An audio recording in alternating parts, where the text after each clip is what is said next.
ನೀವು ಒದರದು ಕೇಳೈತಿ ಯಾಕೆ ಶುರು ಮಾಡ್ತೀರಿ? ನಾ ಮಾಡಾಕತ್ತಿದ್ದು ಪೂಜಾ ಅದಾರ ಗೊತ್ತಿದ್ದಿಲ್ರಿ ನಿಮ್ಗ? ಗೊತ್ತೈತ್ರಿ ಪೂಜಾರಿ, ಗೊತ್ತೈತಿ. ನೀವ್ ಹೇಳೋದು ಎಲ್ಲ ನಂಗೆ ಗೊತ್ತೈತ್ರಿ. ಆದ್ರ ನಾ ನಿಮ್ಗೆ ಏನ್ ಹೇಳಿನಿ ಗೊತ್ತೈತೋ ಇಲ್ಲ? ನೋಡ್ರಿ ಸಂಗಮೇಶ, ನಮಗ ತಲೆ ಐತಿ, ತಲೆಯಾಗ ಮೆದಳೈತಿ, ಆ ಮೆದಳಾಗ ಬುದ್ಧಿ ತುಂಬಿ ತುಳ್ಕಾಕತೈತಿ ಅಂದಾಗ ನೀವು ಹೇಳಿದ್ದು ನನಗ ನೆನಪಿಲ್ಲಂದ್ರ ಇದೇ ಆ ಮಾತ್ರಿ.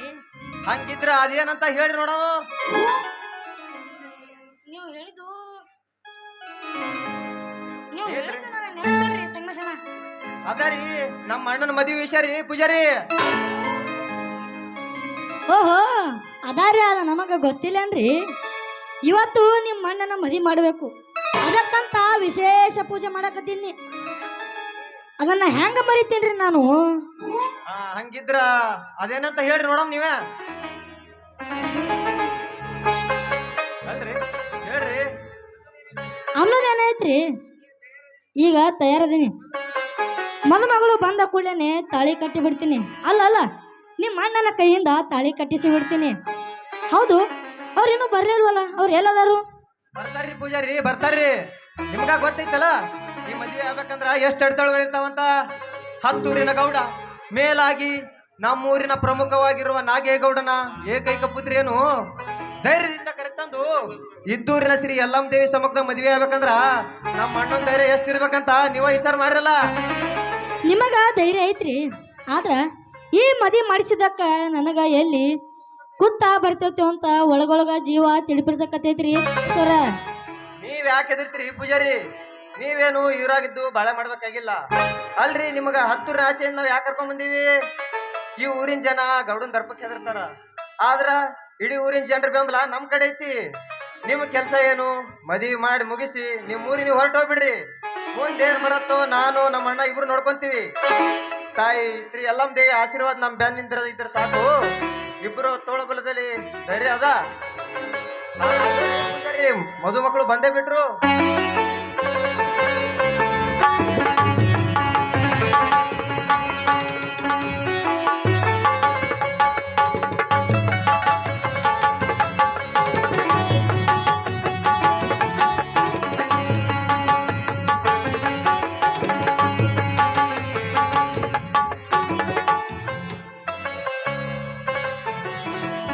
ಯಾಕಣ ಇಷ್ಟೊಂದು ಲೇಟ್ ಆಯ್ತು?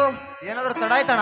ಹೌದು ಸಂಗಮೇಶ್, ನಾವು ಎಷ್ಟೇ ಪ್ರಯತ್ನ ಪಟ್ಟರು ಆ ದುಷ್ಟ ಗೌಡನಿಗೆ ಈ ವಿಷಯ ತಿಳಿದು ಬಿಟ್ಟಿತ್ತು. ಅವನಿಂದ ನಾವು ತಪ್ಪಿಸಿಕೊಂಡು ಬರಬೇಕಾದ್ರೆ ಸ್ವಲ್ಪ ತಡವಾಯ್ತು. ಆ ದುಷ್ಟ ನಾಗೇಗೌಡ ಮತ್ತು ಪ್ರತಾಪ್ ನಮ್ಮ ಬೆನ್ನು ಹತ್ಯಾರ. ಇಲ್ಲಿಗೆ ಬಂದರೂ ಬರಬಹುದು. ಅದಕ್ಕೆ ಯಾಕೆ ಹೆದರ್ತೀರಿ? ಅವ್ರು ಬರೋದ್ರೊಳಗ ನಾವು ಮದುವೆ ಮಾಡಿ ಮುಗಿಸ್ಬಿಡೋಣ ಅಂತ. ಪೂಜಾರಿ, ಹೆದರಲು ನಾವೇನು ಹೇಡಿಗಳಲ್ಲ. ಒಂದು ವೇಳೆ ನಾನು ಹೇಡಿಯಾಗಿದ್ದರೆ ಅವಳನ್ನು ಕರೆದುಕೊಂಡು ಎಲ್ಲಿಯಾದ್ರೂ ಓಡಿ ಹೋಗುತ್ತಿದ್ದೆ. ಅದನ್ನು ಬಿಟ್ಟು ದಿಟ್ಟತನದಿಂದ ಗಟ್ಟಿಯಾಗಿ ಈ ಮದುವೆಗೆ ಮುನ್ನುಗ್ಗಿದ್ದೇನೆ. ಅದಕ್ಕೆ ತಾನೇ ಮದುವೆಗೆ ಬೆನ್ನು ಹತ್ತಿದ ಬೀಗರನ್ನು ಧಿಕ್ಕರಿಸಿ ಈ ಮದುವೆಗೆ ಸಿದ್ಧನಾಗಿದ್ದೇನೆ. ನೋಡಿ, ಈಗ ನೀವು ಈ ಮದುವೆ ಕಾರ್ಯ ಮಾಡಿ ಮುಗಿಸಿದ್ರೆ ಸಾಕು. ಮುಂಬರುವ ಘಟನೆಗೆ ನಾವಿಬ್ಬರು ಅಣ್ಣ ತಮ್ಮಂದಿರು ಕಂಕಣ ಭಕ್ತರಾಗಿ ಹೋರಾಡುವ ಶಕ್ತಿ ನಮ್ಮಲ್ಲಿದೆ. ಬೇಗ ಕಾರ್ಯ ಮುಗಿಸಿಬಿಡಿ. ತಡನೇ ಇಲ್ಲ, ತಗೋರಿ, ಹಾರವನ್ನು ಬದಲಾಯಿಸ್ಕೊಳ್ಳಿ.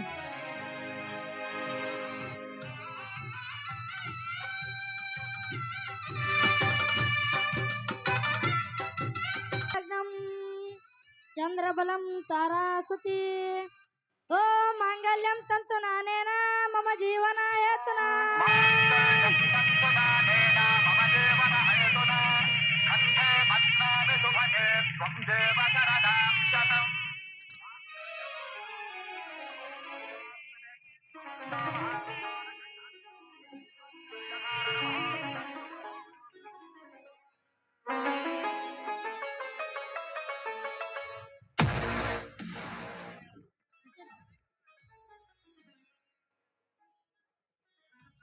ಹೆಸರು ಹೇಳ್ರಿ, ಹೆಸರ. ನೀರಿಗೆ ನೈದೆಲೆಯೇ ಶೃಂಗಾರ, ಗಗನಕ್ಕೆ ಚಂದ್ರಮನೇ ಶೃಂಗಾರ, ನನ್ನವಳು ನನಗೆ ಶೃಂಗಾರ ಗೌರಿ.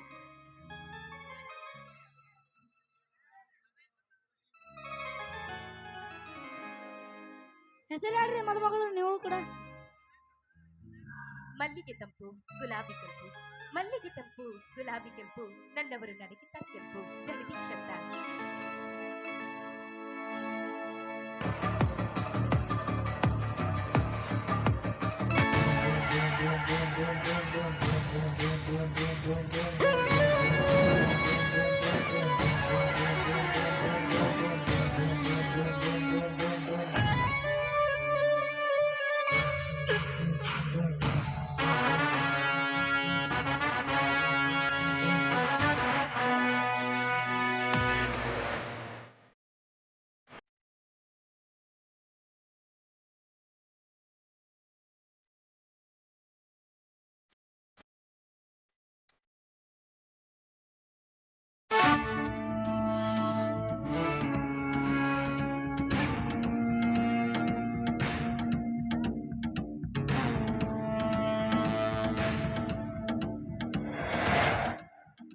ಆಹಾಹಾಹಾಹಾ, ಏನು ಸಂಭ್ರಮ! ಜಗದೀಶ, ಇಲ್ಲಿಯಾದರೂ ಸಿಕ್ಕಿ ಬಿದ್ದೀಯಲ್ಲೋ ನನ್ನ ಕೈಯಲ್ಲಿ. ಈ ಹತ್ತೂರಿನ ಒಡೆಯ ಈ ನಾಗೇಗೌಡನ ಕಣ್ಣು ತಪ್ಪಿಸಿ ಒಂದು ತಗಣಿಯೂ ಅಲುಗಾಡದು. ಅಂಥದ್ರಲ್ಲಿ ನೀನು ಛೇ! ನೋಡ್ರಿ, ತಗಣಿ ಹೊರದ್ರ ಸಾಯ್ತೈತ್ರಿ, ಆದ್ರ ನಮ್ಮ ಅಣ್ಣನ ಹೊರದ್ರ ಸಾಯೋದು ತಗಣಲ್ಲ. ಹೊರ್ಯಾಕ ಬಂದವ್ರ ಮ್ಯಾಲ ಎಗರಿ ಸಾಯಿಸೋ ಸಾಹಸ ಹೊಂದಿರೋ ಗಟ್ಟಿ ಗಣಸದನ ಈ ನಮ್ಮ ಅಣ್ಣ. ಭಾರಿ ಗಂಡಸರು. ಒಂಟಿಯಾದ ಸಿಕ್ಕ ನನ್ನ ಮಗಳನ್ನ ಹೊತ್ತುಕೊಂಡು ಬಂದು ಮದುವೆಯಾಗುತ್ತಿರುವ ನಿಮ್ಮಣ್ಣ ಭಾರಿ ಗಂಡಸು. ಗೌಡ್ರೆ, ಬಾಯಾಗಿನ ಮಾತಿಗೆ ಸ್ವಲ್ಪ ಮಿತಿ ಇರಲಿ. ನಾನೇನು ಒಂಟಿಯಾದ ಹೆಣ್ಣನ್ನು ಓಡಿಸಿಕೊಂಡು ಬಂದಿಲ್ಲ. ನಾನೇನು ನಿಮ್ಮ ಮಗಳನ್ನು ಕದ್ದು ತಂದಿಲ್ಲ. ಒಲುಮೆಯಿಂದ ಕರೆದು ತಂದಿದ್ದೇನೆ. ಅವಳ ಒಲುಮೆಗೆ ನಾನು ಸೊತ್ತಿದ್ದೇನೆ, ನನ್ನ ಒಲುಮೆಗೆ ಅವಳು ತಲೆಬಾಗಿ ಬಂದಿದ್ದಾಳೆ. ಅದಕ್ಕಾಗಿ ಹೇಡಿಗಳ ಲಕ್ಷಣ ತೋರೋದು ಧೀರರಿಗೆ ಸೂಕ್ತವಲ್ಲ ಅಂತ ತಿಳಿದು ನಾನು ಈ ರೀತಿಯಾಗಿ ಮದುವೆಯಾಗಿದ್ದೇನೆ. ಅಡೆ, ಈಗ ಅವಳು ನನ್ನ ಹೆಂಡತಿ. ನಮ್ಮಿಬ್ಬರ ಬಗ್ಗೆ ಮಾತನಾಡುವುದಕ್ಕೆ ನಿಮಗೆ ಯಾವ ಅಧಿಕಾರವೂ ಇಲ್ಲ. ಹಾಗಿಲ್ಲಿಂದ ಸುಮ್ಮನೆ ಹೊರಟು ಹೋಗಲು ಬಂದಿಲ್ಲ ಜಗದೀಶ. ಏ ಪ್ರತಾಪ, ಹತ್ತೂರು ಒಡೆಯನಾದ ಈ ನಾಗೇಗೌಡನಿಗೆ ಒಬ್ಬ ಮಾಮೂಲಿ ಮನುಷ್ಯ ಇಷ್ಟೊಂದು ಮಾತನಾಡಕತ್ತನಂದ್ರ ನೋಡ್ಕೊತು ಸುಮ್ಮನೆ ಹಾಗೆ ಕುಂತಿಯಲ್ಲೋ ಕತ್ತೆ. ತೆಗೆದುಕೋ ಕಾಡಾಗಿನ ಕೈಯನ ಬಂದುಕ್ಕ, ಸುಟ್ಟು ಬಿಡು ಈ ಮಕ್ಕಳನ್ನು.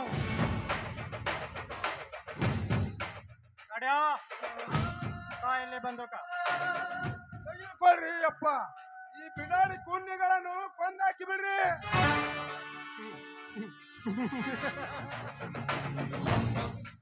ಗೌಡ್ರೆ, ನಿಮ್ಮ ಅಪ್ಪಣೆ ಆಗಲಿ ಅಂತ ನಾನು ಸುಮ್ಮನಿದ್ದೆ.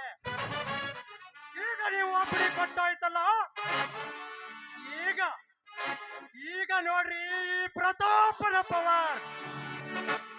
ಈ ನನ್ನ ಮಕ್ಕಳ ಶವ ಹತ್ತು ಕಾಗಿಗೂ ಸಿಗಬಾರದು, ಹಾಗೆ ಮಾಡಿಬಿಡ್ತಾರೆ. ನೀವು ಮಾಡ್ತಿರೋದು ಇದೀಗ ದಾಳಿ ಸತಿಪತಿಗಳಾದ ಸಿಂಧೂರ ತುಂಬಿದ ನನ್ನ ಸಿಂಧೂರ ಒಡೆಯನ ಪ್ರಾಣವನ್ನ ನಿನ್ನ ಅಹಂಕಾರಕ್ಕೆ ಆಹುತಿ ಕೊಡಬೇಕು ಅಂತಿದ್ದೀಯ. ಇದಕ್ಕೆ ನಾನು ಬಿಡೋದಿಲ್ಲ. ಒಂದು ವೇಳೆ ಹೀಗೆ ನಿಮ್ಮ ಹಠವನ್ನೇ ಸಾಧಿಸಬೇಕಾದ್ರೆ ಮೊದಲು ನನ್ನನ್ನು ಸಾಯಿಸಿ ನನ್ನ ಆಸೆ ಕೈಗೂಡಿದೆ. ಮಲ್ಲಿಕಾರ್ಜುನರ ಸನ್ನಿಧಿಯಲ್ಲಿ ಮುತ್ತೈದೆಯಾದ ಈ ನಿನ್ನ ಮಗಳು ಇದೇ ಸ್ಥಳದಲ್ಲಿ ಮೊಟ್ಟೆಯಾಗಲು ಸಾಧ್ಯವಿಲ್ಲ. ಬದಲಾಗಿ ಮುತ್ತೈದೆಯಾಗಿ ಸಾಯ್ತೀನಿ. ಸಾಯಿಸ್ಬಿಡು. ಗೌರಿ, ನೀನು ನನ್ನ ನನ್ನ ಮಗಳು. ಸ್ವಲ್ಪ ಸರಿದು ದೂರ ನಿಲ್ಲು. ಹೌದು, ನಾನು ನಿನ್ನ ಮಗಳು. ಆದ್ರೆ ಜಗದೀಶ ನನ್ನ ಪತಿ. ತವರು ಮನೆ ತ್ಯಜಿಸಿ ಗಂಡನ ಮನೆ ಬೆಳಗಬೇಕಾದ ಗೃಹಿಣಿ. ಆದ್ದರಿಂದ ನಾನು ಸತಿ ಧರ್ಮವನ್ನೇ ಪಾಲಿಸಬೇಕೆಂದು ಪತ್ರಿ ಪ್ರೇಮವನ್ನ. ಇದನ್ನ ಬೀರಿ ನೀವು ನನ್ನನ್ನ ಸಾಯಿಸಿದೆ, ನನ್ನ ಪತಿಯನ್ನ ಸಾಯಿಸಿದ್ಯಾ? ತಿರುಗಿ ನನ್ನ ಹೆತ್ತವನ ಆಣೆಯಾಗಿದ್ದು ಎಚ್ಚರ.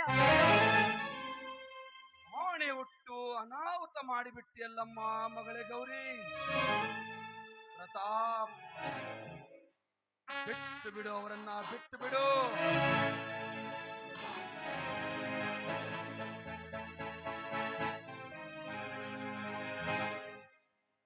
ಜಗದೀಶ್, ಸಂಗಮೇಶ್,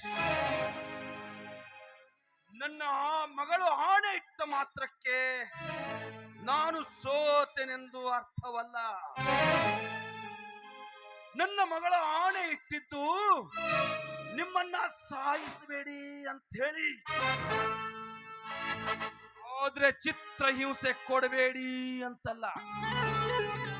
ಇಂದಿನಿಂದ ಈ ಗೌಡರ ಮನೆಯ ಬೆಂಕಿ ನಿಮ್ಮನ್ನು ಸುಟ್ಟು ಸರ್ವನಾಶ ಮಾಡದೆ ಹೋದರೆ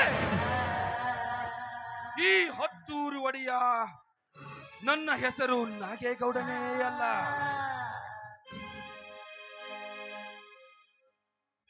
ಗೌರಿ, ಯಾವಾಗ ನೀನು ನನ್ನ ಮನೆಯ ಬಿಟ್ಟು ಈ ಬಡ ಬಿಕಾರಿಯ ಜೊತೆ ಹೊರಗೆ ಬಂದೆಯೋ ಅಂದಿನಿಂದ ನೀನು ನನ್ನ ಮಗಳು ಅಂತ ನಾನು ಒಪ್ಪಿಕೊಂಡ್ರು ನನ್ನ ಕರಳು ನಿನ್ನ ಮಗಳು ಅಂತ ಒಪ್ಕೊಳ್ತಾ ಇಲ್ಲ. ಎಂದು ನನ್ನ ಈ ಕಡು ವೈರಿಯನ್ನು ಧಿಕ್ಕರಿಸಿ ಮರಳಿ ನನ್ನ ಮನೆಗೆ ನಿನ್ನನ್ನು ಬರಮಾಡಿಕೊಳ್ಳದೆ ಹೋದರೆ ನನ್ನ ಹೆಸರು ನಿಮ್ಮಪ್ಪ ಈ ಹತ್ತೂರು ಒಡೆಯ ನಾಗೇಗೌಡನೇ ಅಲ್ಲ.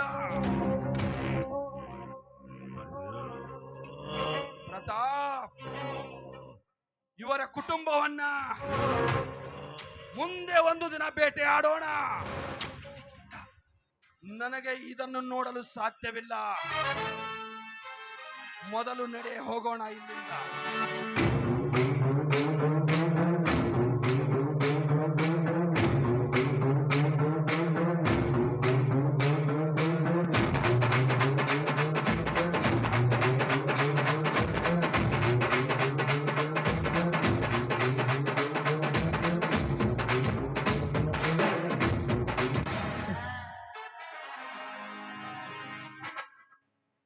ಇಲ್ಲೇ ಮಕ್ಕಳ್ರ, ನಮ್ಮವ್ವ ಆಣಿ ಇಟ್ಲ ಅಂತ ಹೇಳಿ ನೀವು ಉಳಿದ್ರಿ. ಇದ್ರ ನಿಮ್ಮದು ಬ್ಯಾರೇನೆ ಇತ್ತು. ಏ ಕಾರ್ಕೋನ, ಉಳ್ಕೊಳ್ಳಕ ನಾವೇನು ಕೈಲಾಗದವ್ರಲ್ಲ. ತಡಿ ಮಗನ, ನಿಂಗೆ ತೋರಿಸ್ತಿ.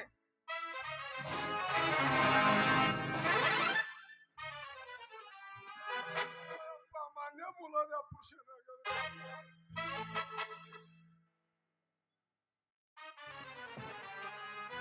ಗೌಡ್ರು ಹೋದ್ರೇನು ಗೌಡ್ರು ಇದ್ದಾಗ ಅಷ್ಟು ದರ್ಪ ಮಾಡ್ಬೇಕಾಗ್ತದ. ನಿಮ್ ಜೋಡಿ ನಂದೇನೈತಿ, ನಾನು ನಿನ್ನ ಬೋಡ್ತೀನಿ.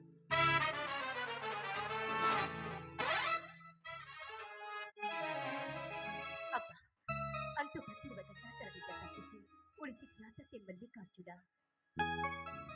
ಅಷ್ಟೇ ಅಲ್ಲ ಅತ್ತಿಗೆ, ಎಷ್ಟೇ ಗಂಡಾಂತರ ಬಂದರೂ ಕರುಣೆಯಿಂದ ಕಾಪಾಡುತ್ತಾಳೆ ನಮ್ಮೂರ ಈ ತಾಯಿ. ಆದ್ರೆ ನಿಮ್ಮಪ್ಪ ಹೇಳಿರೋ ಮಾತು ಕೇಳಿದ್ರೆ ನಾವು ಬಹಳ ಹುಷಾರಾಗಿರ್ಬೇಕು ಅದಕ್ಕೆ. ಇಲ್ಲದಾದರೆ ನಿಮ್ಮಪ್ಪನ ಏನಾದರೂ ಮೋಸದ ಮಾತುಗಳಿಗೆ ನೀವು ಸೋತು ಹೋದ್ರೆ ಮುಗಿತು ಅತ್ತಿಗೆ, ನಿಮ್ಮ ಜೀವನ ನೀವೇ ಹಾಳು ಮಾಡಿಕೊಳ್ಳುತ್ತೆ. ಅದಕ್ಕೆ ದಯವಿಟ್ಟು ಅವಕಾಶ ಮಾಡಿಕೊಡಬೇಡ ಅತ್ತಿಗೆ. ಈ ಶುಭ ಸಂದರ್ಭದಲ್ಲಿ ಈ ಅತ್ತಿಗೆಗೆ ಈ ಮೈದನ ಬೇಡಿಕೊಳ್ಳುವ ಕೋರಿಕೆ ಅತ್ತಿಗೆ. ಮೈದುನ, ನಮ್ಮಿಬ್ಬರ ಮೇಲೆ ನಿಮಗೆ ನಂಬಿಕೆ ಇಲ್ಲ. ಗೌರಿ, ಈ ನಮ್ಮ ತಮ್ಮ ಸಂಗಮೇಶ್ ಹೇಳ್ತಾ ಇರೋದು ನಂಬಿಕೆ ಇಲ್ಲ ಅಂತಲ್ಲ, ಮೋಸಕ್ಕೆ ಯಾವುದು ಈಡಲ್ಲ ಅಂತ ಹೇಳ್ತಾ ಇದ್ದಾನೆ. ಹೌದಲ್ವೇನೋ ಸಂಗಮೇಶ್? ಹೌದಣ್ಣ, ಎದುರಿನ ಬರುವ 10 ಬಾಣಗಳನ್ನು ಎದುರಿಸಬಹುದು, ಆದ್ರೆ ಬೆನ್ನ ಹಿಂದೆ ಬರುವ ಬಾಣಕ್ಕೆ ಬಲಿಯಾಗದವರು ಯಾರು? ಹಾಗಾಗಬಾರದೆನ್ನುವುದೇ ನನ್ನ ಉದ್ದೇಶ. ಇರ್ಲಿ, ತಾಯಿ ಯಲ್ಲಮ್ಮ ದೇವಿ ಆಶೀರ್ವಾದ ನಮ್ಮ ತಲೆ ಮೇಲೆ ಇರ್ಲಿ ಅಂತ ಬೇಡ್ಕೊಂಡು ಮನೆಗೆ ಹೋಗೋಣ. ತಡ್ರಿ ಹಂಗ ಮನೆಗೆ ಹೋದ್ರ ತಪ್ಪಾಗ್ತದ. ಮೊದಲ ಇದೀಗ ಲಗ್ನ ಆಗ್ಯಾರ, ಮೊದಲ ನೀವು ಮನೆಗೆ ಹೋಗ್ರಿ, ಮನೆ ಶೃಂಗಾರ ಮಾಡ್ರಿ, ನನಗ ದಕ್ಷಿಣ ಕೊಡ್ರಿ. ಆಮ್ಯಾಲ ಈ ನವ ದಂಪತಿಗಳು ನಿಮ್ಮ ಮನೆಗೆ ಬಂದು ಕಾಲಿಡ್ತಾರ. ಓ ಹೌದಲ್ಲ ಅಣ್ಣ. ಅಣ್ಣ ಅತ್ತಿಗೆ, ನಾನು ಮನೆಯಲ್ಲಿ ಹೋಗಿ ಮುತ್ತೈದರನ್ನ ಕರೆಸಿ ಮನೆ ತುಂಬಿಸಿಕೊಳ್ಳೋ ಶಾಸ್ತ್ರಕ್ಕೆ ತಯಾರಿ ಮಾಡ್ತೀನಿ. ನೀನು ಮತ್ತ ಅತ್ತಿಗೆ ಆನಂದದಿಂದ ಹರ್ಷದಿಂದ ಆಮೇಲೆ ನಡ್ರಿ ಪೂಜಾರಿನ ಹೋಗೋಣಂತ. ನಡ್ರಿ.